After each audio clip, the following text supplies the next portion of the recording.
Saya memasuki pekan suci dengan hati hampa, kering, tanpa hiburan rohani. Singkatnya, desolasi. Pun demikian, pekan suci tetap pekan yang saya nanti-nanti. Perayaan Jumat Suci, saya ke Gereja Kristus Raja Bajiro pukul 3 sore. Karena tidak bertugas apapun pada perayaan ini, saya mengenakan blus motif biru dan rok warna hitam. Karena ada masalah dengan kaki, saya tidak mengenakan sepatu melainkan sandal. Hari itu amat panas.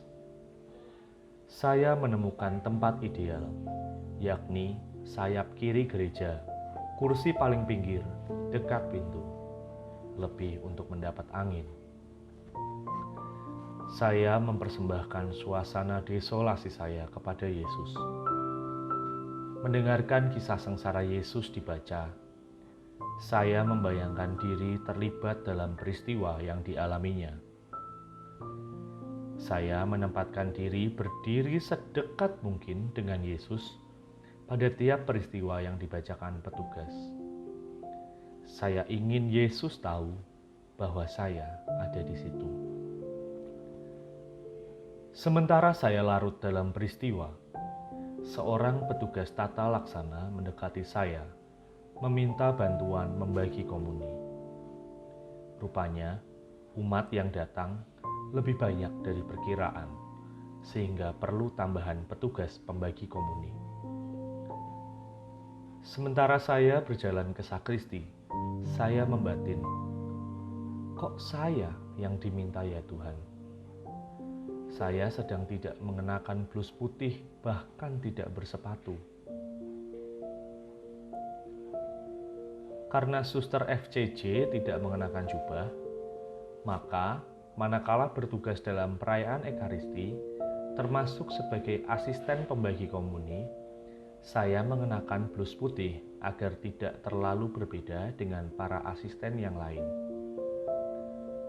Tentang keberatan saya sore itu, Yesus menjawab bahwa saya dipilih ya karena Ia menginginkannya, bukan karena saya lebih baik atau lebih buruk.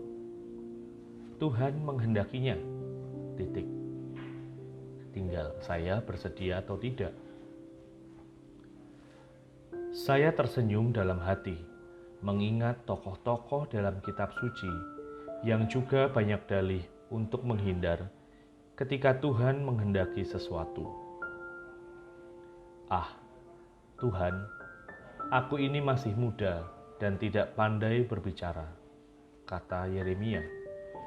Atau Musa yang ketika dipanggil untuk melayani menjawab, ah, Tuhan, aku ini tidak pandai bicara, dahulu pun tidak, dan sejak Engkau berfirman kepada hamba-Mu pun tidak, sebab aku berat mulut dan berat lidah.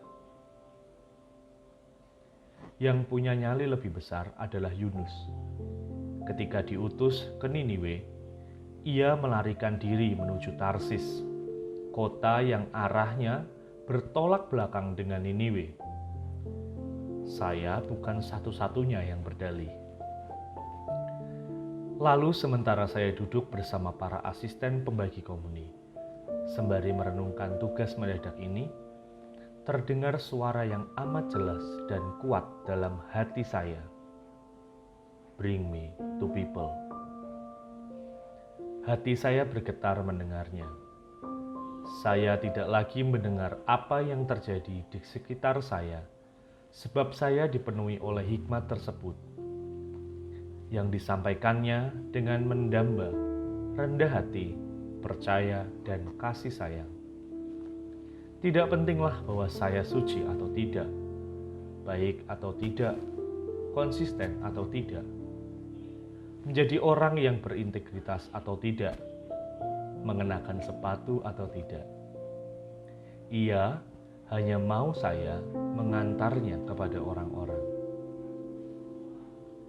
Ketika tiba saat komuni, saya melakukannya dengan hati terharu, berupaya memandang wajah penerima, dan ketika berpapasan pandang, itulah momen perjumpaan yang menggetarkan.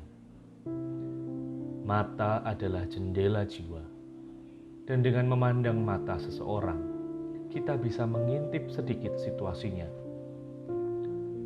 Yesus mengutus saya mengantarnya kepada orang-orang yang dikasihinya, yang juga diutusnya untuk menjadi terang, harapan, dan kegembiraan di dunia yang tercapik-capik ini.